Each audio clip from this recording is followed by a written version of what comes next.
আদম সন্তান সবগুলার মর্যাদা বাড়ায় দিয়েছে কে? সবার মর্যাদা আল্লাহ বাড়িয়েছেন। মানুষ হিসেবে মর্যাদা।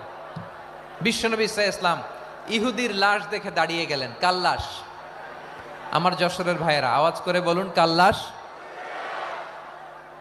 ইহুদির লাশ দেখে দাঁড়ায় গেলেন। সাহাবারা বললেন, ইয়া রাসূলুল্লাহ, আপনি দাঁড়ালেন যে, এটা তো ইহুদির লাশ।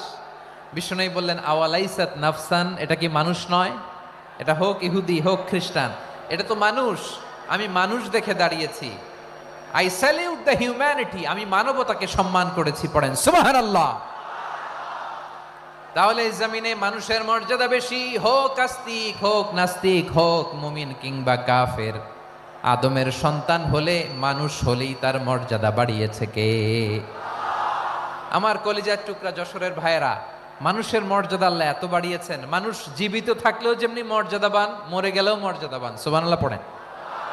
মানুষ মরে গেলে এই ডেড বডিটা কি হয়? পচে যায়, গলে যায়, মাটির সাথে মিশে যায়। তাই বলে আপনি ডেড বডির সাথে যাচ্ছে তাই করতে পারবেন না। পারবেন?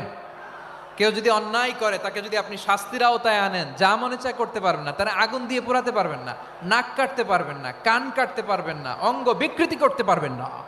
কারণ মানব জাতির মর্যাদা স্বয়ং দিয়েছে কে?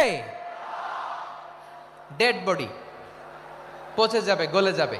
তারপরে ইসলাম বলে, না খবরদার, এই মরা লাশটারও একটা মর্যাদা আছে না নাই? ইসলাম বলে এই লাশটা গলে যাবে, পচে যাবে, কিন্তু এটার অমর্যাদা করো না। কর্পূর দিয়ে, খেজুর পাতা দিয়ে এটাকে ওয়ার্ম ওয়াটার দিয়ে, গরম পানি দিয়ে ধৌত করো। সাদা শুভ্র ধবধবে কাপড় দিয়ে লাশটাকে তুমি কাভার করো। তারপরে খাটিয়ার মধ্যে লাশটাকে রেখে বিশাল একটা প্রোগ্রাম করো, একটা ফিউনারাল প্রোগ্রাম করো। ওই প্রোগ্রামের ডানে বায়ে পেছনে লাশটারে রাখলে হবে না, প্রোগ্রামের একেবারে সামনটাতে তুমি লাশটাকে রাখো। সুবহানাল্লাহ। একটা ফিউনারাল প্রোগ্রাম করতে হবে, তাকে শেষ বিদায় জানাতে হবে, যেটাকে আমরা জানাজা বলি। কি বলি? জানাজা মানে